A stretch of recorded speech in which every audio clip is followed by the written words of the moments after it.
आज की इस क्लास में हम आपको पास्ट सेंटेंस सिखाएंगे कि कोरियन में हम पास्ट सेंटेंस किस तरह से करते हैं। तो टाइम जरा शॉर्ट है, इसलिए मैंने पहले से बोर्ड तैयार किया है और चंद मिनटों में मैं आपको पास्ट सेंटेंस सिखाऊंगा, क्योंकि काफ़ी लोग मुझे मैसेज कर रहे थे कि जल्दी से वीडियो अपलोड किया करें।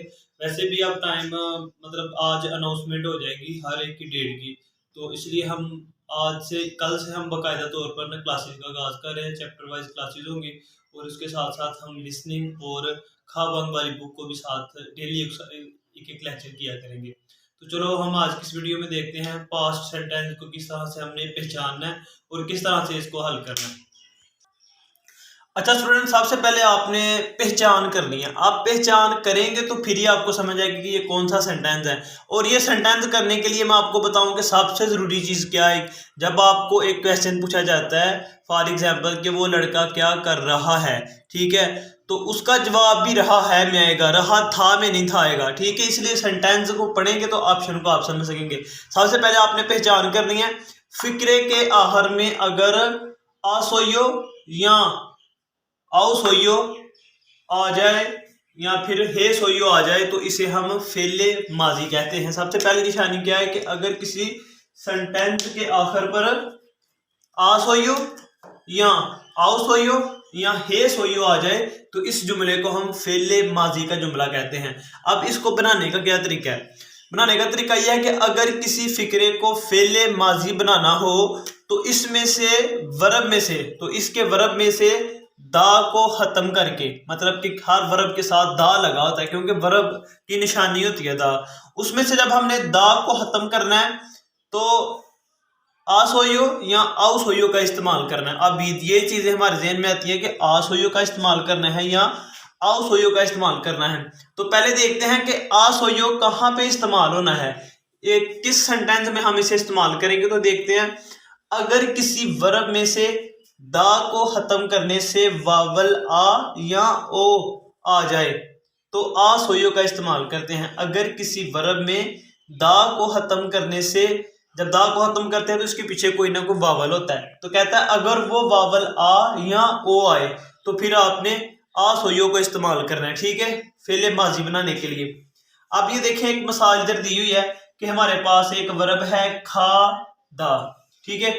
खादा एक वर्ब है, जब हमने इसमें से खा को खत्म कर दिया तो पीछे रह गया खा, ठीक है। खादा में से दा को खत्म कर देंगे तो पीछे रह जाएगा खा, और फिर हमने खा में जमा करना होता है आ सोइयो को, आ सोइयो, इसमें हम इसको जमा करेंगे। अब ये देखें, ये लास्ट पे हमारे पास एक आ वावल है और इधर भी आ है, क्योंकि ईयों की कोई वैल्यू नहीं होती, ये दोनों आ है। तो जब हम इस दोनों को मिला के जुमला लिखेंगे तो वो बन जाएगा खास होइयो, खास होइयो। इस तरह से हम एक सेंटेंस को फेले माजी में कर सकते हैं, किसी भी वर्ब को फेले माजी में कर सकते हैं। खादा का मतलब होता है जाना, लेकिन जब हम इसको इस तरह लिखेंगे खास होइयो, इसका मतलब है गया, ठीक है, गया था, गया गया इसका आएगा, यानी कि माजी के जमाने की बात हो रही है। तो इसके बाद जो दूसरी चीज है वो है ओ सोइयो। आओ सोइयो ये कहाँ पे इस्तेमाल होता है? तो अब हम आ सोइयो का इस्तेमाल देख लेते हैं। अगर किसी वर्ब में दा को हटाकर वावल आ या ओ के अलावा कोई आए तो यहाँ हम आओ सोइयो का इस्तेमाल करते हैं। दोबारा इसकी डेफिनेशन देखें, अगर किसी वर्ब में से दा को खत्म करने के बाद वावल आ या ओ के अलावा कोई आए, उसमें हमने क्या देखा, उसमें वावल आ या ओ आए तो इसमें आ या ओ के अलावा कोई आए तो हमने आओ सोइयो का इस्तेमाल करना है।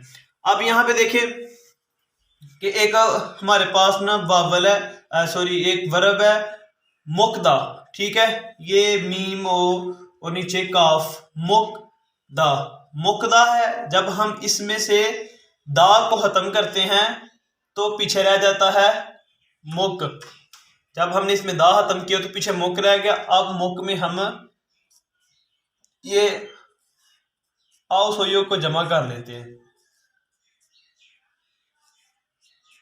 आओ सोइयो को जमा कर लेंगे तो इसका जो हमारे पास एक वर्ब था मुकदा, मुकदा में से मुकदा, ठीक है। जब गियो सेंटर में आ जाता है तो उसे गाँव की आवाज से पढ़ रहे हैं। तो ये मुक्दा है।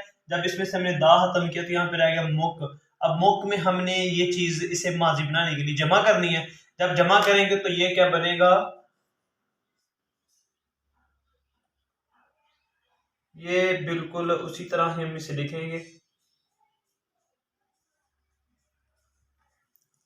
तो लेकिन ये गियो की आवाज निकालेगा ऊपर जाके, तो ये बनेगा मोगो ओयो, मोगो सोयो। ठीक है, मोगो सोयो, इस तरह हम इसे कन्वर्ट कर सकते हैं। और उसके बाद एक तीसरी चीज थी जो हमने हर सेंटेंस में किया कि हे सोयो क्या होता है, हे सोयो का इस्तेमाल कहाँ करते हैं। तो इसका सिंपली एक इस्तेमाल है, हे सोयो का इस्तेमाल अगर किसी भी जगह पर हा दा आ जाए एंड पे, हा दा को वर्ब हो तो उसमें हमने हे सोयो में से तब्दील करना होता है। ठीक है, हे सोयो में तब्दील कर देते हैं। तो दोस्तों ये था हमारा पास्ट सेंटेंस। तो मैं आपको नेक्स्ट वीडियो में जिसमें हम फ्यूचर सेंटेंस करेंगे इसमें आपको बताऊंगा कि इसका यूज क्या है, कि हमारे पेपर में ये चीजें किस तरह से इस्तेमाल होनी है।